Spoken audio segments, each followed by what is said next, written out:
I had complaints from pilots. The airline's pilots were saying, hey, FAA, I'm having different experiences with the controller. They're not responding to me as quickly. They seem stressed. We've taken away some of the more stringent requirements if the cancellation was due to the FAA's and DOT's request to cancel flights, but they have to refund. If you paid for a flight and it gets canceled, yes, you have to get refunded, and the airlines are responsible to provide those refunds. There was so much information in that. We were toggling last hour between that and Arlington National Cemetery, so my team queued it up and played the whole thing. That was a chunk. Had to see it. Transportation Secretary Sean Duffy giving a lot of information in his update about an hour ago on the growing number of flight cancellations and delays at United States airports. And as of right now, as of today, because they give these updates about every 45 minutes, the FAA is raising flight reductions to 6%.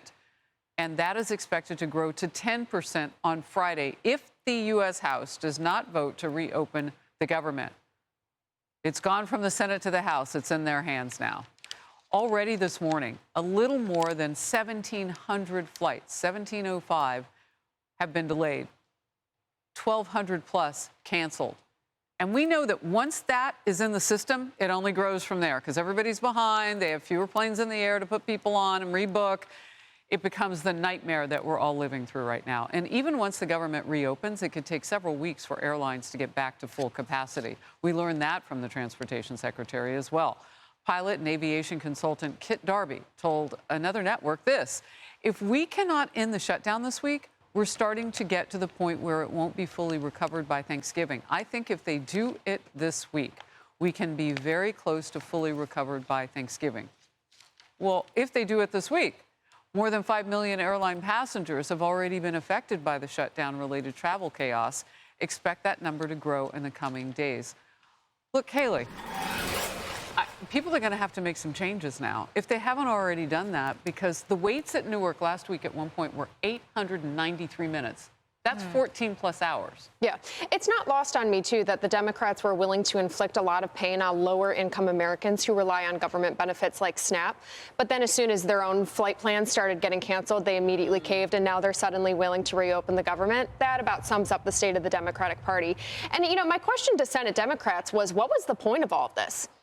What was the point? What did you do it for? For the promise of a vote on temporary Obamacare subsidies that you voted to sunset to begin with, to juice turnout in blue states in a Democratic election year where they tend to perform better? Well, I mean, what was the point of it? They didn't get anything from this. Told me last hour, you know, he's running for governor in Arizona now. He said that they had that deal the first week of the shutdown. Exactly. They had that deal 6 days in. And you know what? This kind of performance politics might work well in blue states like Virginia and New Jersey, but it doesn't sell in states like Michigan, where I'm from. It doesn't sell among the rest of the country. And so if Senate Democrats think that they're going to come out looking better for this, they're not. Americans are going to remember that they were willing to inflict a massive amount of pain on the average American just to score some political points. But it's also true that people forget government shutdowns within a few weeks or months after them being over. And this was clearly, quite obviously done to improve Democrat electoral chances in last week's elections. Did it work? And it completely worked. And so as soon as that election got over, they're now wrapping it up before Thanksgiving travel, and they think they'll be able to get out of this because they had their big victory. I mean, they did get out of it kind of nicely. The Republicans didn't give them what they wanted, which I think maybe many Republican voters are used to their leaders kind of selling them out. So in the end, it went well for Republicans, but they got the most important thing, which was those huge electoral gains in Virginia and New Jersey. Dakota, the frustrating part, though, because we've seen a growing number of independents. I mean, that was one of the things we learned in this last round in Virginia, New York, and New Jersey that had elections about a week or so ago. So with those growing independents, nobody's talking to the voters. We don't know how those people are going to vote. We don't know if they're going to vote. No one really has leverage in a shutdown. Yeah, no, I mean, I think what you just seen again is there leaders up there putting politics over people once again at the expense of the very people that they were trusted to represent.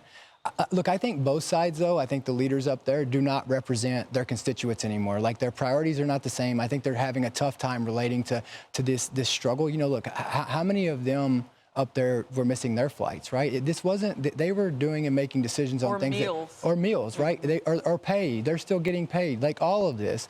And so it's just like they are making decisions. You know, we have people up there who are not representatives anymore. They feel like that they are trustees with decisions. And we need people who are representatives of the people.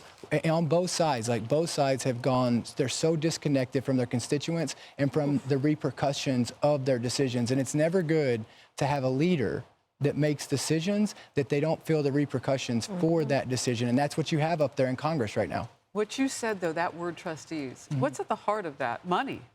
Like nobody's taking custodial watch over like empty boxes. Yeah. It's about cash. Well, why? But they've done this, right? Like they can. Our cash. Well, right at the expense of the people who are going to take a while to recover. I mean, nobody's. You know, I get that our service members are being paid, but nobody's talking about the repercussions of schools being shut down.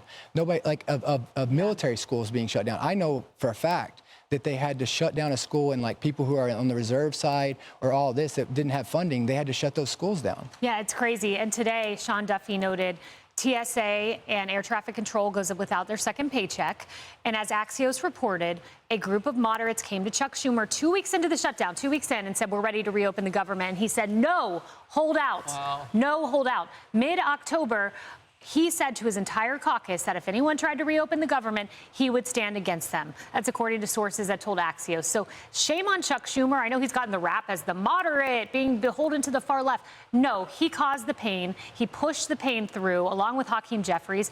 And it's quite sad to see the radical left take over that party. You know, I did want to just repeat a little bit of our conversation as you and I sat on the couch today after Sean Duffy had spoken. I mean, he showed some real leadership in that. Yeah, he did. It was really impressive. He looks at the data. He was talking about near misses. He was talking about safety issues. You got a strategic decision maker there and someone who knows how to give a news conference, too. I'm Steve Doocy. I'm Brian Kilmeade. And I'm Ainsley Earhart. And click here to subscribe to the Fox News YouTube page to catch our hottest interviews and most compelling analysis.